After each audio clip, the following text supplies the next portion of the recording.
형제들아, 너희가 알지 못하기를 내가 원치 아니하노니 우리 조상들이 다 구름 아래 있고 바다 가운데로 지나며 모세에게 속하여 다 구름과 바다에서 세례를 받고 다 같은 신령한 식물을 먹으며 다 같은 신령한 음료를 마셨으니 이는 저희를 따르는 신령한 반석으로부터 마셨음에 그 반석은 곧 그리스도시라. 그러나 저희의 다수를 하나님이 기뻐하지 아니하신 고로 저희가 광야에서 멸망을 받았느니라. 그런 일은 우리의 거울이 되어 우리로 하여금 저희가 악을 즐겨한 것 같이 즐겨하는 자가 되지 않게 하려 함이니. 고린도전서 10장은 정감장이라고 그래요. 다른 말로 말하면 거울장이라고 합니다. 출애굽기를 푸는 데 있어서 이 고린도전서 10장만 제대로 알게 되면 전 문맥을 알 수가 있습니다. 우리가 성경 통독을 하는 데 있어서 고린도전서 10장만큼은 절대적으로 알아야 합니다. 우리가 지난번에 말씀을 드리기를 이스라엘 백성들이 애굽에 430년 동안 노예 생활을 했었다라고 했지요. 그런데 하나님이 그들의 아우성과 부르짖음을 들으시고 모세를 이집트, 오늘날 말하면 이집트고 과거에는 애굽이라고 하는 데인데 애굽에 보내셨어요. 그래서 실질적으로 모세는 율법의 대표자이지만은 율법과 시편의 글과 선지자의 글에 예수 그리스도를 가르쳐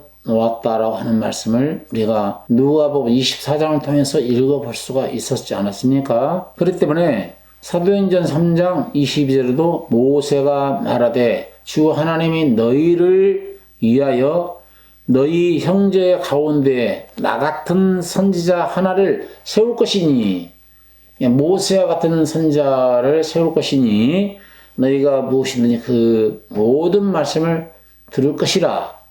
누구든지 그 선지자의 말을 듣지 아니하는 자는 백성 중에서 멸망 받을 것이라. 이런 말씀을 제가 풀이를 해드렸습니다. 애굽에 속해 있는 모든 사람들은 이 세상에 속해 있는 사람들을 상징하는 것이고, 애굽은 세상을 상징하는 것이고, 애굽의 바로는 세상 임금, 마귀를 상징하는 겁니다. 오늘날 불순종 아들들 가운데서 역사는 영을 따라가는 시대잖아요. 그러니까 믿지 아니하는 사람들이 불순종하는 사람들이니까 믿고 따르는 사람은 순종의 자녀들이죠. 순종의 자녀들을 지배하는 지배권자는 하나님이시지만은 불순종 아들들 가운데서 역사하는 놈은 바로 세상 임금 마귀다 이거예요. 마귀의 노예가 되고 죄의 노예가 되고 율법의 노예가 되고 생활의 노예가 되고 심지어는 일의 노예가 되고 자식 키우는데 노예가 돼요. 일평생 부모가 자기 자식이 신혈이니까 자식 키우는데 노예가 돼서 하나님 경외하는 데는 제쳐놓고 자식이 제 1순위라니까 좀 그렇게 흘러가고 있어요. 그런데 이스라엘 백성들이 그런 가운데서 아우성을 치고 기도를 하고 고욕을 하고 고생 중에 있다 보니까 하나님 앞에 부르짖게 되죠. 그래서 하나님은 모세를 애굽 땅에 보내셨던 것처럼 나와 같은 선지자 예수 그리스도는, 그리스도라고 하는 말은 왕이요 제사장이요 선지자라는 얘기인데, 예수 그리스도를 선지자 같은 한 사람을 예수를 세상에 보냈다 이거예요.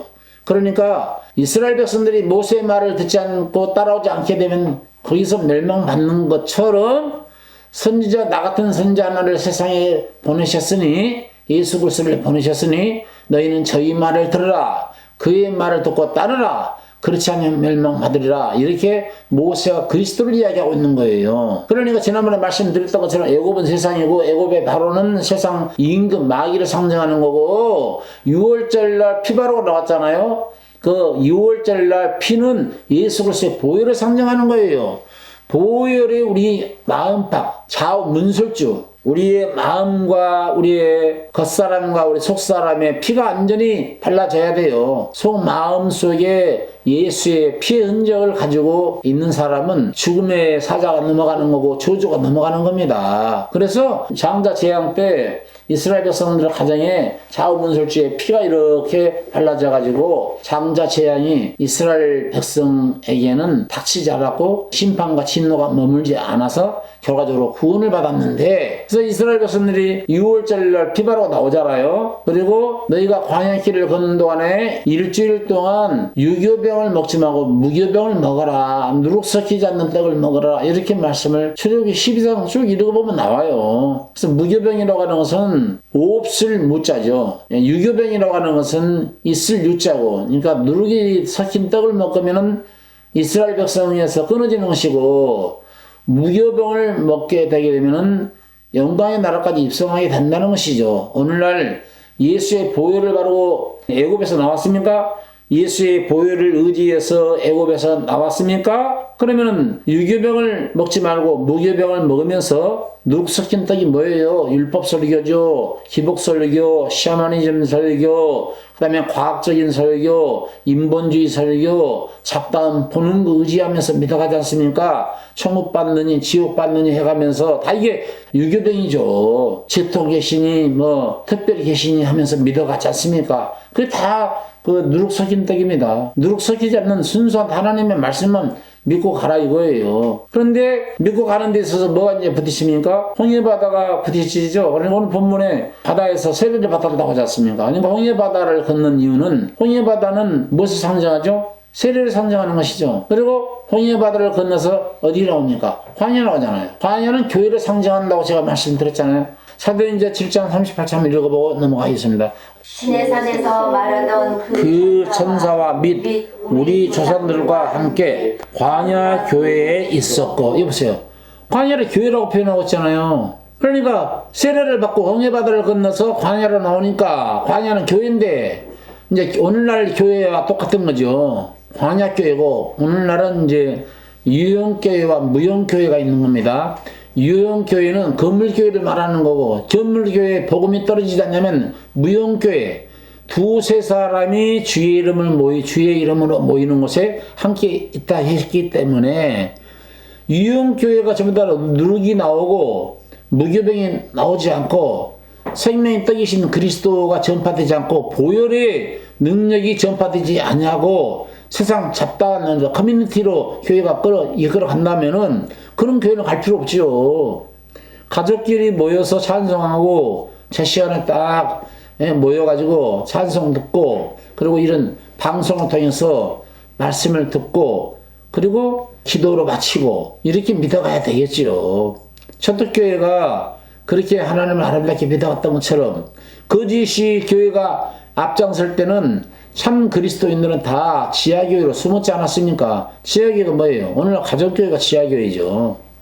외형교회, 나타나는 교회, 그리고 표면적인 교회, 그리고 건물교회, 하나님의 진리가 떨어지지 않는다면 하나님의 진리의 말씀이 떨어지는 방송 설교를 들으면서 믿어가야 되지 않겠어요? 그러니까 광야교회에 있었다 했는데, 광야에서는 뭐가 떨어지냐면 이스라엘 백성들 광야길을 걷는 가운데 불기둥과 구름기둥 인도받았지요. 불은 뭘 상징하냐? 성령의 사역을 상징하는 거고, 구름은 하나님의 영광을 상징하는데 다 하나님의 영광 가운데 저들이 길을 걸었어요. 그리고 만나를 먹었습니다. 생명의 떡이신 그리스도를 상징하는 거고요. 물 먹고 싶을 때 반석 쳐서 물이 나왔지요. 반석은 그리스도라고 오늘 해석하고 있지 않습니까? 그리고 반석 치니까 물이 나오는데 물은 성령의 생수를 상징하는 것이죠. 반석을 두들기니까 성령의 생수가 쏟아졌더라. 다시 말하면 구하라 구할 것이로, 찾으라 찾을 것이요, 문을 두드리라 그러면 열릴 것이니 라고 그러는데, 구하는 이마다 찾고 두드리는 이에게 열리고, 하나님께서 구하고 찾고 두드리는 자에게 좋은 것을 주지 않겠느냐 하는데, 좋은 것의 의미가 뭔가, 좋은 것은 개인의 사정에 따라서 다 다를 수가 있어요. 어떤 죽을 병에 걸린 사람, 정말 고질병에 걸린 사람에게 있어서 좋은 것이란 돈 다 필요 없는 거예요. 병 고침을 좀 주십시오. 이게 나에게 좋은 것입니다. 알아들었고, 물질에 찌들린 사람에게 있어서 좋은 것은 뭐예요? 주여 다른 것은 다 그만두더라도 나에게 1억만 좀 주십시오. 집 한 칸만 주십시오. 그 사람에게는 그것이 좋은 것이 될 수 있을 것 같고, 어떤 부모님에게 있어서 좋은 것이란 뭐 부귀영화도 다 있고 물질도 다 있는데 내 자식이 좋은 대학을 가는 것이 내 소원입니다. 대전에 있는 가시대를 간다든지 서울대를 간다든지 거기 못 간다면 인서울에 고려대나 연세대를 가게 한다든지 뭐 아니면 미국에 있는 많은 한국인들은 하버드대학을 가기를 원하거든요. 영국에는 옥스퍼드 대학이라든가 프리스턴 대학을 원할 것이고 몬트리올에서는 맥길대를 원하지 않겠어요. 맥길대를 가는 것을 원합니다. 그러니까 그 엄마에게 있어서 좋은 것은 주여 다른 것은 고사오간에 우리 아들이 우리 자녀가 서울대학을 가는 것이 좋은 것입니다. 이 좋은 것이 사람 마음에 따라서 다 다를 수가 있다 이거예요. 근데 하나님이 어느 장단에 춤을 춰? 물론 다 하나님이 기도를 응답해 주실 수가 있는 분이시지만 살고 봐라 살고 봐. 주님이 그래 살고 보자 그거예요. 살고 봐라. 그러면 하나님 입장에서 좋은 것은 뭐예요? 성령을 주시는 거 아닐까요? 성령은 하나님의 주님이 십자가에 피 흘려 죽으시고 너희는 오순절날 성령을 기다려라. 그러니까 백신문도가 성령 기다렸잖아요. 그 성령을 받으면 생수가 마음속에서 터져나온다는 거거든요. 물이 기쁨의 생수가 터져나온다는 거 아닙니까? 그러니까 누가복음에는 구하고 찾고 들은 자에게 좋은 것을 일컬어서 성령을 주시지 않겠느냐라고 해답이 나온다니까. 육신으로 풀면 안 돼요. 그러니까 반석천이가 물이 나왔지 않았습니까?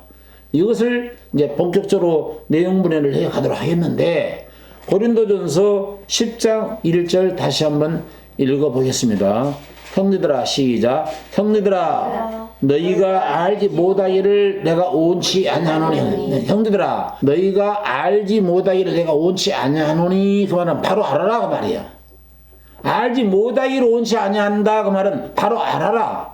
오늘 많고 많은 성도들한테 예수님이 이렇게 말씀하십니다. 너희가 알지 못하기를 온치 아니한다. 바로 알고 믿어가기를 원한다. 오늘날도 똑같이 이렇게 주님이 말씀하고 계시는 것입니다. 그러면서 그 다음 구절의 말이 우리 조상들이 누구예요? 바로 이스라엘 백성들을 말합니까? 말하지 않습니까? 우리 조상들이 다 구름 아래 있고 은혜 아래 있고 하나님 영광 아래 있지 않냐 그 말이거든요. 구름 아래 있고 바다 가운데로 지나며 그랬어요. 이 바다는 뭡니까? 바다는 바로 홍해바다를 이야기하고 있는 것이죠. 이스라엘 백성들이 6월절을 거쳐서 문설주에 피를 바르고 나왔습니다. 우리 역시 예수 그리스도의 피를 바르고 피 흔적을 가지고 애굽에서 내린 모든 재앙을 피해서 이제 탈출해서 나왔어요. 그런 의미에서 애굽은 세상을 상징한다 했고 바로는 마귀를 상징한다 했습니다. 자, 세상 임금은 그때 당시 바로는 세상 임금을 상징한다 했고요. 그 임금 아래 있었다 그 말은 에베소 2장 2절 불순종 아들들 가운데서 역사하는 영이라고 이야기를 했던 것처럼 저들이 모든 사람들이 예수 안 믿는 모든 사람들은 다 불순종 아들들 가운데서 역사하는 영에 사로잡혀서 따라가는 사람들이라고 할 수가 있겠지요. 그런데 다른 말로 말하면 세상 임금이라고 제가 표현했으니까 그걸 찾아드려야 되겠죠. 예수님이 요한복음 12장 31절에는 이제 이 세상에 심판이 이르렀으니 세상 임금이 쫓겨나리라 이런 말씀을 했고 요한복음 16장 11절에는 심판에 대하여라 함은 이 세상 임금이 심판을 받았음이니라 이렇게 말씀하셨어요. 왜 심판을 받았는가? 세상 임금이 예수님이 십자가에 못 박을 때는 창세기 3장 15절에 여인의 후손은 뱀의 머리통을 깨뜨려버리고 뱀의 후에는 여인의 후손에 예수님을 발꿈침을 상하게 한다고 했지 않았습니까? 그래서 뱀의 후예들은 예수님을 십자가에 못 박는 일을 하는 것으로 끝났지만은 예수님은 장사한 삶에 부활해 버리심으로 말미암아 완전히 뱀의 머리통을 깨뜨렸다는 건 뭐예요? 세상 임금을 완전히 심판해버렸다는 거예요. 그래서 골로새 2장 15절 말씀 읽어보니까 정사와 권세를 벗어버려 밝게 드러내시고 십자가로 승리하셨느니라. 승리했다잖아. 세상 임금을 심판해버렸으니까 승리했다는 거지 아닙니까? 예수 그리스도를 믿는 사람들은 이미 이겨놓고 가는 거예요. 넘어짐에 가정이 있어도 그 넘어졌다 해서 지는 게 아니에요.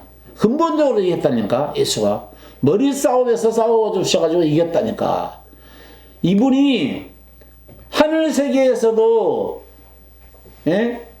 타락 천사들과 싸워서 이기셨어요. 누가? 미카엘이 싸워서 다 내쫓아버렸습니다. 미카엘 천사장이 이겼어요.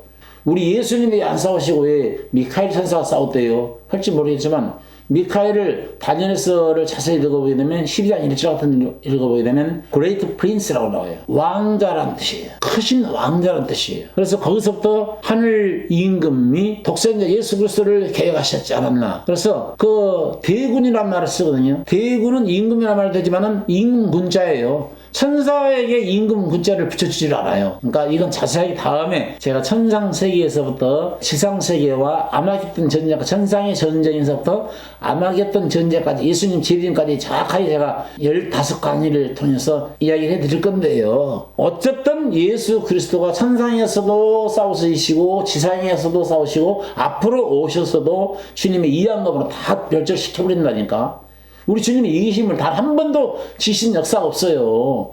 그러니까 어느 날 무슨 교인들이 감리교인가 어디 무슨 교회 보면 승리하세요 인사하는데요. 듣기 싫어요. 승리 무슨 승리하셔. 승리했지.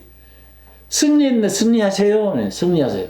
승리를 해놓은 것을 믿어야지. 승리를 해놓은 사실을 믿어야지. 승리하세요. 그래서 그게 굉장히 신앙이 좋은 것처럼 보여지는데 그거 불신이에요. 승리하셨습니다. 과거 완료형이에요. 승리했다라고 하는 사실을 믿으시기 바랍니다. 골로새서 2장 15절을 꼭 붙잡으세요. 그리고 고린도전서 10장 1절에 말하세요. 바다 가운데로 지나며 그랬는데 여기서 바다는 홍해 바다 아닙니까? 홍해 바다를 통과했다는 거예요. 그런데 이스라엘 백성이 애굽에서 나왔는데 애굽 군대가 따라오지 않았겠어요? 따라왔어요. 마귀가 예수의 보혈을 믿고 따르는 그리스도인들을 안 따르는 게 아니에요. 계속 따라다닌다니까. 피 바르고 나왔잖아. 나왔으면 예수의 보혈을 받고 피를 바르고 6월절 거쳐서 나왔으니까 좀 이놈이 떨어졌으면 좋겠는데 애국 군대가 따라왔다니까. 따라오니까 이스라엘 백성들이 출애굽기 14장 9절이에요. 애국 사람들과 바로의 말들과 병거들과 마병과 그 군대가 그들의 뒤를 따라와가지고 바알스본 맞은편에 비아히롯이라고 하는 그 해변가에 장막을 치고 미친 상태에서 이스라엘 백성들이 얼마나 두려웠겠어요. 출애굽기 14장 12절을 보니까 모세한테 원망하지. 우리가 당신에게서 당신에게 고한 말이 이것이 아니뇨. 이르기를 우리를 버려두자 했지 않았느뇨. 우리가 애굽 사람을 섬기는 것이 더 좋았었겠다 해가면서 애굽 사람을 섬기는 것이 광야에서 죽는 것보다 낫었겠다 하면서 원망하고 불평하고 여기서부터 원망 불평하고 난리 났어요.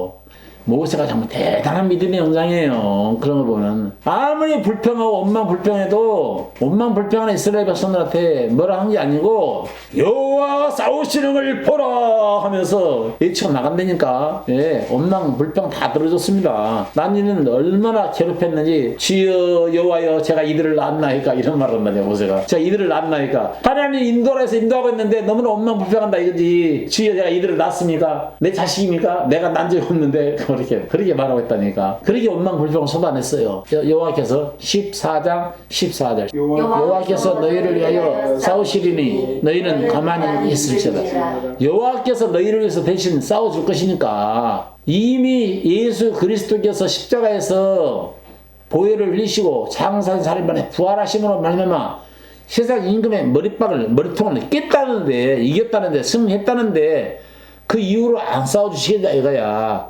싸워주신다 이거지.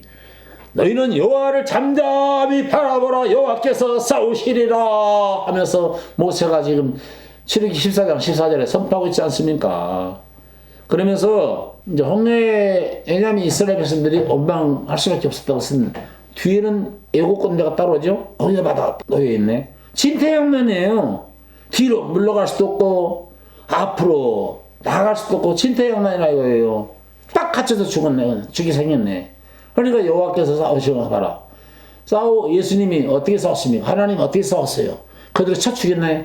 그런 식으로 쳐죽인 게 아니라 출애굽기 14장 21절 보세요. 모세가 바다 위로 손을 내민데 여호와께서 큰 동풍으로 밤새도록 바닷물을 물러가게 하시니 물이 갈라져 바다가 마른 땅이 된지라. 자, 그러니까 쉽게 영화를 보면은 지팡이로 쫙 하니까 그 순간에 쫙 갈라진 줄 아는데 그게 아니에요.